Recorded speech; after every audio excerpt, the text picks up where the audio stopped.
నొప్పి మాయం సర్జరీ దూరం ఆపరేషన్ లేకుండా మోకాళ్ల నొప్పులకు ఆధునిక చికిత్స ప్రాణ పెయిన్ క్లినిక్. నువ్వు మీడియా ముందుకి ఎందుకు వచ్చావు? మీడియా ముందు అంటే ఎలా రావాల్సి వచ్చింది? మీడియా ముందుకంటే నేను రాకూడదని అనుకున్నా. ఫస్ట్ 1 month నేను అసలు బయటికే రాలేదు. నేను ఇంట్లోనే ఉన్నా 1 month. నేను ఆగస్ట్ 1st వచ్చాను బయటికి. తర్వాత నేను చిన్న చిన్న నా బిజినెస్లో ఏవో అడుగులు వేసుకుంటున్నా. ఆ టైంలో 1 month అయిపోయిన తర్వాత ఇలా ఒక్కసారిగా బ్రాండ్ అంబాసిడర్ వెళ్ళిపోయి ఇంకొక అమ్మాయి రావడం. ఇది ఏమవుతుందంటే న్యాచురల్ ఫార్మింగ్ లో కస్టమర్స్ అందరూ నాకు ఫోన్ చేస్తున్నారు అనమాట. అమ్మాయిలు ఎందుకు వెళ్ళిపోతున్నారు ఇలాగా? నాకు తెలియదని నేను చూడలేదు. ముందు అమ్మాయి ఎందుకు వెళ్ళిపోయిందో నాకు ఎవరో ఫోన్ చేసేదాకా తెలీదు. ఆమె వెళ్ళిపోయిందంట. తర్వాత నీకు తెలీదు అని అడిగారు. నాకు తెలియదు సార్ అన్న. తర్వాత మళ్ళీ ఇంకొకరు వచ్చారు, మళ్ళీ ఫోన్ చేశారు. నా కస్టమర్స్ నా దగ్గర ఒక 180 మంది ఉంటారు. కాంటాక్ట్స్ నా నెంబర్స్ వాళ్ళ దగ్గర ఉన్నాయి. వాళ్ళందరూ ఫోన్ చేసి అడిగారు అనమాట. అంటే ఆ న్యాచురల్ ఫార్మింగ్ ని మీరు ఎలా బూత్ ఫార్మ్ కింద చేస్తున్నారా నాకు అర్థం కాదు. అంటే న్యాచురల్ ఫార్మింగ్ అంటే అమ్మాయి ఉండాలా, లేకపోతే మీరు చేయలేరా, మనుషులు చేయలేరా, ఎవరు అమ్మాయిలతో అవసరం ఏంటి? అదే నేననేది ఇప్పుడు లేబర్ పని చేయాలంటే మనం ఫామ్ లో దిగి చెయ్యాలంటే మగోడు చేయగలుగుతాడు. ఎంతైనా పొద్దు నుంచి సాయంత్రం వరకు చేయగలుగుతాడు. ఆయనతో పాటు ఇంకొక అబ్బాయిని పెట్టుకుని ఆయన 30 ఎకరాలు తీసుకుని 30 ఎకరాలు ఆయనే చూసుకుంటూ ఆయనే చేసుకోవచ్చు కదా. అమ్మాయిలు ఏం చేస్తుంటారు నార్మల్ అంటే ఆయన ఏంటంటే ప్రమోషన్స్ కోసం, బిజినెస్ ని ప్రమోట్ చేయడం కోసం పక్కన లేడీస్ ని చూపించుకుంటారు ఆయన. అదే ఆయన మెయిన్ కాన్సెప్ట్. ఇది మీరు అదే అమ్మాయిల్ని ఇలా అమ్మాయిలతో ఉంటారు, అమ్మాయిలకు లైక్ ఎలా అంటే అమ్మాయిలు వాడుకుంటుంటారు అలా అని చెప్పి ఒక స్టేట్మెంట్ అనేది నేను విన్నా నార్మల్ బయట. Okay okay. నాకైతే తెలిసిన మటుకైతే మాత్రం అమ్మాయిలతో ఎక్కువ మూవ్ అవుతారండి. ఎక్కువ ఏంటంటే బిజినెస్ మీద కాన్సన్ట్రేషన్ అని పెట్టేసి ఉంటే ఇలా మేము బయటికి రావాల్సిన పని లేదు. ఇప్పుడు అప్పుడు అందరి దృష్టిలో ఏమైపోయిందంటే ఇది న్యాచురల్ ఫార్మింగ్ అంటే బూత్ కింద అయిపోయింది అనమాట. అంతా జనాలు అంటే ఏది చెప్తారులే సొలుకూరులు అన్నట్టే ఉన్నారు. ఇప్పుడు నార్మల్ గా మీకు నిజంగా చెప్తున్నాను, ఒకసారి మీరే ఎవరైనా అడగండి, కింద కామెంట్ చేయండి అని. ఆర్గానిక్ ఫార్మింగ్ లేదు, బొంగు లేదు అంటారు. హైదరాబాద్ మీరు చూడండి, అసలు ఆయన ప్రీవియస్ వీడియోస్ లో కూడా చూడండి, కామెంట్స్ లో ఆర్గానిక్ ఫామ్ లేదు, బొంగు లేదు అని అడుగుతారు ఎవరైనా. నిజంగా చేసే వాళ్ళు ఉన్నారు ఆల్రెడీ. వాళ్ళకు ఉన్న పేరు కూడా పోతుంది దీనివల్ల. ఇప్పుడు ఒరిజినల్ గా కష్టపడే ఫార్మర్స్ ఉన్నారు చాలా మంది. ఒరిజినల్ గా నేను హోమ్ మేడ్ ప్రొడక్ట్స్ చేసే వాళ్ళు ఉన్నారు. వాళ్ళ కష్టంతో చేసింది ఇక్కడ ఇలాంటి వాళ్ళ వల్ల సింపుల్ గా వాళ్ళని కూడా నమ్మట్లేదు. వీళ్ళు ఒరిజినాలిటీగా చేసే వాళ్ళు కూడా నమ్మట్లేదు. వీళ్ళ అమ్మాయిలతో తిరుగుతారు, వీళ్ళకి ఫార్మింగ్ గురించి ఏం తెలిసి వీళ్ళకి అంటారు. ఇప్పుడు ఇవన్నీ తెస్తున్నారు కదా, ఈ వెజిటేబుల్స్ కానీ ఇవి తేనె కానీ లేకపోతే ఇవన్నీ ఆర్గానిక్ అంటే అది ఆర్గానిక్ అని సర్టిఫై చేయలేము మనం. ఎలా అంటారంటే ఆ ఏదైతే వీళ్ళు తెస్తున్నారో అవి కంపెనీస్ నుంచి తీసుకొచ్చినాం. కంపెనీ ఇప్పుడు నేను ఇక్కడ కాదు ఎక్కడైనా చెప్పేది ఇదే. ఆ కంపెనీలో ఏముంటది అనేది మనకు తెలియదు. మరి అదే అంటున్నాను, ఇప్పుడు ఆర్గానిక్ మీద ఐడియా ఉన్న వాళ్ళకి అది ఏంటో అనేది మనకు ఐడియా వచ్చేస్తుంది. అవును, లైక్ ఉంటది కదా, ఇది ఆర్గానిక్, ఇది హైబ్రిడ్, ఇది దేశీ, ఇది విదేశీ, లైక్ అదే అంటారు కదా. ఇది కొంచెం ఐడియా ఉంటది కదా. అలా మీకు గానీ లేకపోతే తెచ్చే వాళ్ళ వంశీకి గానీ వీళ్ళకి గానీ ఎవరికి ఐడియా లేదా? అంటే మాకు ఐడియా ఉంది. మేము అప్పుడులోనే మేము వచ్చినప్పుడు కొన్ని ప్రొడక్ట్స్, డిఫెక్టివ్ ప్రొడక్ట్స్ వచ్చినప్పుడు కూడా చెప్పేది, ఇవైతే ఒరిజినల్ కాదండి, నాకు డౌట్ గానే ఉందని కూడా ఆయనకి ఇంటిమేట్ చేశా చాలా సార్లు. అప్పుడు వాళ్ళు కాదండి, కస్టమర్స్ కూడా చాలాసార్లు అన్నారు మా ఎదురుగానే. చాలా మంది ఫోన్లు చేసి మీరు చేసిన కొత్త తోటకూర ఇంత పొడిగా ఎదగదని ఒకళ్ళు, వంకాయ ఇంత పెద్దగా రావని ఒకళ్ళు. అలా కొంతమందికి వాళ్ళకి డౌట్స్ ఉంటాయి. అంటే కొంతమంది చాలా మంది స్టడీ చేసిన వాళ్ళు ఉంటారు నేచురల్ ఫార్మింగ్ గురించి. అది ఆయన ఏంటంటే చాలా మంది ఏంటంటే తీసుకెళ్ళిన కస్టమర్స్ కూడా స్టడీ చేసి ఉంటారు దాని మీద. ఇది ఆర్గానిక్ ఫార్మింగ్ అంటే ఏంటి, నాకు 50% ఉంది, అంత ఎక్కువ లేదు. అంటే ఫార్మింగ్ మీద ఉంది. ఆ 50% లో మీకు అనిపించింది అందులో ఆర్గానిక్ ఐటమ్స్ ఏవి, అన్ఆర్గానిక్ అని ఏమి అనిపించాయి? అవి నాకు ఏదైతే కంపెనీస్ నుంచి తెచ్చారో అవి నాకు డౌట్ అయింది. అప్పుడు నేను ఉన్నంత సేపులోని డౌటే. వాటిని ఎక్కువగా అవాయిడ్ చేయడానికి చూసేవాడిని నేను, తక్కువ ఆర్డర్ చేయటం. అలాగా ఎక్కువగా ఎవరైతే వేరే ఫార్మర్ ఎవరైతే ఉన్నారో వాళ్ళ దగ్గర నుంచి తెచ్చుకోవడానికి ఎక్కువ ఇంట్రెస్ట్ చూపించేవాడిని. మాక్సిమం ఫార్మర్స్తో ఎక్కువ ఇంటరాక్ట్ అయ్యేవాడిని. ఎందుకంటే ఫార్మర్స్ దగ్గర నుంచి తీసుకుంటే ప్రోడక్ట్కి ఒక వాల్యూ ఉంటుంది, వాళ్ళకి కూడా కొద్దిగా సపోర్ట్ ఇచ్చినట్టు ఉంటుంది. మనకు ఫార్మర్స్ నుంచి ఏమేమి ఐటమ్స్ తీసుకుంటున్నారు మీరు? కొన్ని అవి కూడా 25%, 30% వస్తాయి. అంటే మిగతా 70, 75, 80% మొత్తం అంతే వేస్ట్. అది ఆర్గానిక్ కాదు. అంటే కాదని చెప్పలేం, అక్కడ ఏమొస్తున్నాయో తెలియదు కదండి.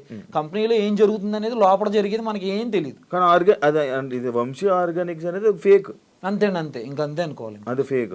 మరి ఇప్పుడు మధ్యలో వీళ్ళు టూర్లు వెళ్తున్నారు కదా, టూర్లు వెళ్ళడము, అక్కడ వీడియోస్ చేయడము, అవన్నీ దేనికి వెళ్తున్నారు? మరి అక్కడి నుంచి ఏం తేయడానికి వెళ్తున్నారు? వాళ్ళు ఎంజాయ్ చేయడానికి వెళ్తున్నారా లేకపోతే ఏమైనా తేయడానికి వెళ్తున్నారా? అంటే వాళ్ళు వెళ్ళేది ఒక ప్రోడక్ట్ ని చూపిద్దామని వెళ్తారు.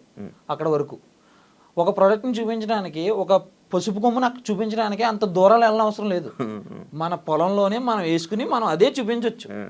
మన పొలంలో పండించుకున్నది. తెలంగాణలో కూడా చాలా మంది ఉన్నారు, ఆంధ్రాలో కూడా ఉన్నాయి.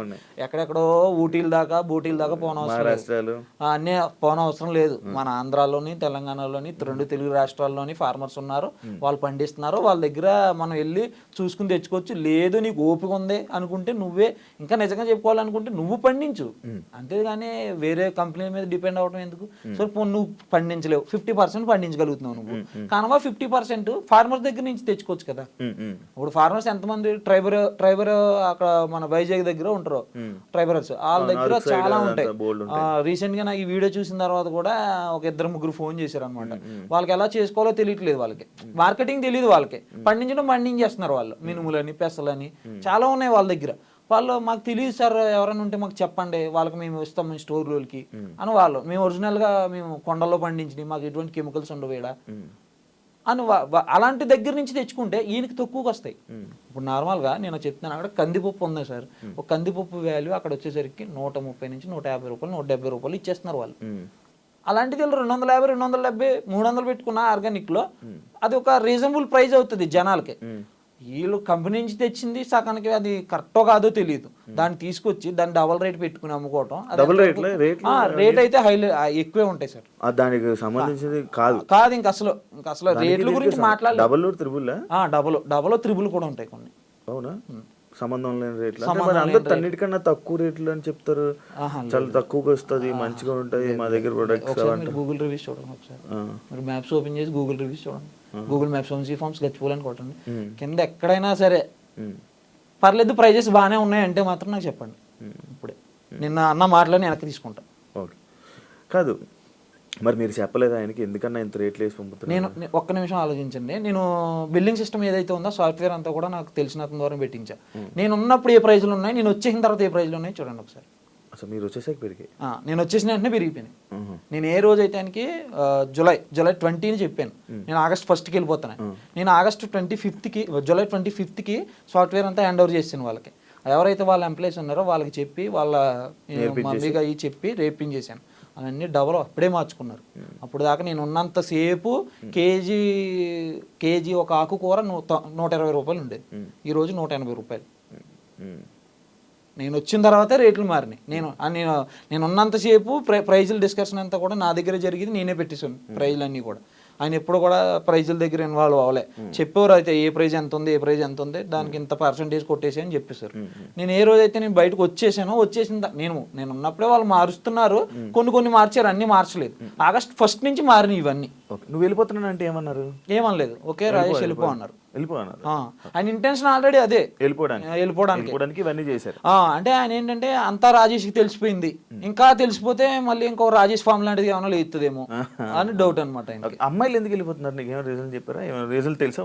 పర్సనల్ రీజన్స్ అని చెప్పారు అంతే తప్ప నాకు అక్కడ జెన్యూన్ అంత అనిపించలేదు మాకు, అందుకే మేము వెళ్ళిపోతున్నాం అని చెప్పారు అనమాట. వాళ్ళ అమ్మాయిలు కాదు, వాళ్ళు ఎవరైతే ఉన్నారో వాళ్ళ ఉంటారుగా, వాళ్ళ ఫ్రెండ్సే ఉండే అప్పుడు అక్కడ. ఎప్పుడు ఏ అమ్మాయి నీతో మాట్లాడలేదు, ఏం చెప్పలేదా? ఎప్పుడు ఏం లేదు. అంతకు ముందు ఆమె నాకు టచ్ లో ఉండే, చెప్పారు నార్మల్ గానే మాట్లాడేటప్పుడు. నేను వచ్చేసిన తర్వాత అయితే నాకు పెద్ద టచ్ లో లేరు. ఉన్నప్పుడు ఏం మాట్లాడేవారు? మామూలుగానే మాట్లాడేవారండి, తమ్ముళ్ళగా ఫీల్ అయ్యేది. నేను సిస్టర్ అని పిలిచేవాడిని, ఆమె కూడా మాకు రెస్పెక్ట్ ఇచ్చేది, మేము ఆమెకు రెస్పెక్ట్ ఇచ్చి మాట్లాడేవాళ్ళు.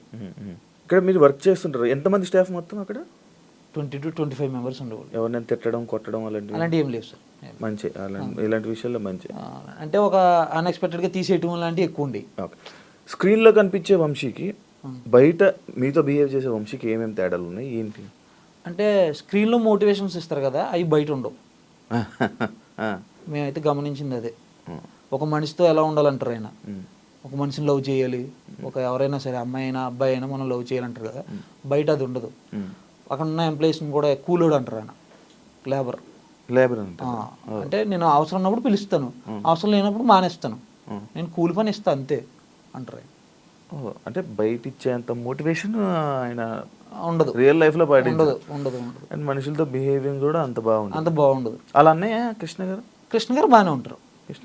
మాతో అయితే చాలా ఫ్రెండ్లీగా ఉంటుండే, అసలు మాకు ఎప్పుడు కూడా ఇబ్బంది లేదు మాకు. ఈయన వల్ల అయితే మేము పడ్డాం చాలా.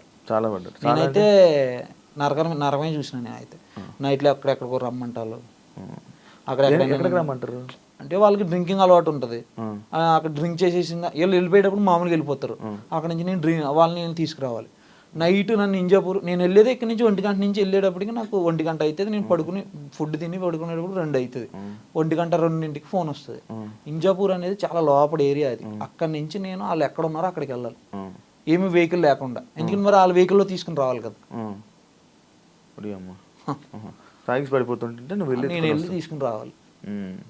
అది నాకు చాలా ఇంకొకసారి 2-3 సార్లు అయితే నన్ను వాళ్ళ ముందు అమ్మాయిలు ఉంటారు కదా, వాళ్ళతో అమ్మాయిల ముందు తిట్టడం కానీ అలాంటివి ఏమీ చేయలేదు నన్ను అయితే.